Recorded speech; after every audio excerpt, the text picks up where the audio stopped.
du tout audible et n'est plus du tout compréhensible. Je pense que les chiffres sont les chiffres, mais il faut l'accompagner d'une explication claire sur les enjeux. Or, ici, ce qu'on constate, c'est qu'il y a 13 000 cas positifs depuis le 15 juillet jusqu'au 15 août. 13 000.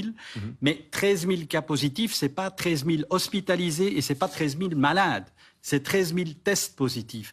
Ça fait une énorme différence par rapport à ce que la population pourrait comprendre de ce chiffre 13 000.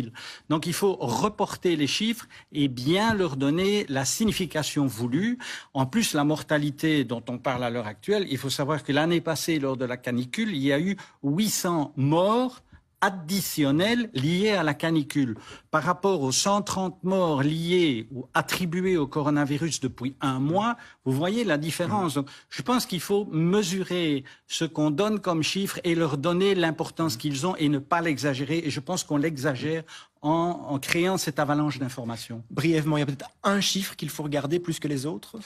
C'est le chiffre d'hospitalisation, clairement, mais en dehors des périodes de canicule, puisque ça fausse tout, il faut regarder les chiffres d'hospitalisation, les chiffres des soins intensifs, et ceux-là ne sont pas inquiétants pour l'instant, loin de là, loin de là. Bien sûr, il y a des petites augmentations, mais on voit déjà que dans certaines régions, les chiffres s'améliorent, donc c'est aussi extrêmement disparate et hétérogène, et il faut donner des messages rassurants à la population quant à l'évolution globale de ce phénomène.